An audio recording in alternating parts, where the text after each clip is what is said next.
హైదరాబాద్ వ్యాప్తంగా బోనాల సందడి నెలకొంది.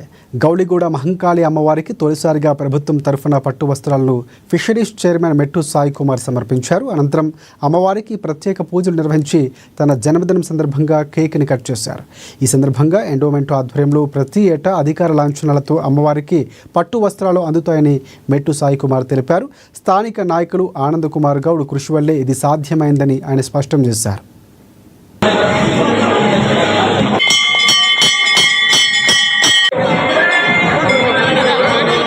రాజకీయ కోసం వ్యక్తిని అంటే మీరు నాకు గురువుల కన్నా ఎక్కువ, గురువు శిష్యుల కన్నా అనుబంధం ఎక్కువ మా ఇద్దరిది.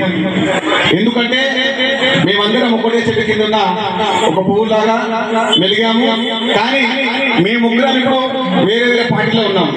కానీ మా రాజకీయానికి వ్యవస్థ ఒకటే. ఆ వ్యవస్థకి ఎప్పుడు రుణపడి ఉంటాం.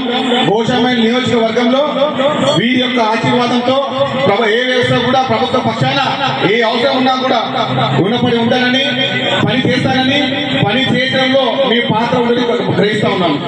నాకు శంకర్ యాదవ్ కాక కానీ ఆనందన్న కానీ ఎప్పుడు కూడా గత 22 సంవత్సరాలుగా, అంటే శంకర్ యాదవ్ గారు మొట్టమొదటిసారి కార్పొరేటర్ గెలిచినప్పటి నుంచి, అదేవిధంగా ఆనంద్ కుమార్ యాదవ్ గౌడ్ గారు ముఖేష్ ఉన్నప్పటి నుంచి నాకు దగ్గర అనుబంధం.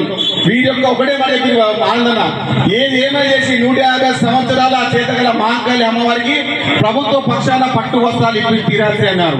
కానీ గవర్నమెంట్ కొంచెం ఇబ్బందిలో ఉండే, అంటే వద్దన్నారు. అయినా కానీ పట్టు వదిలిన విక్రమార్కుల్లాగా ఆనంద్ కుమార్ గౌడ్ గారు వద్దనే వద్దదు కానే కాని చెప్పి మొన్న రాత్రి అర్ధరాత్రి 12:20కి మాకు జీవో వచ్చింది. ఇప్పటి నుంచి ఈ 150 సంవత్సరాల చేతుల గల మహంకాళి అమ్మవారికి ప్రభుత్వ పక్షాన పట్టు వస్త్రాలు ప్రతి ఏడాది ఇక్కడికి వస్తూనే ఉంటాయి.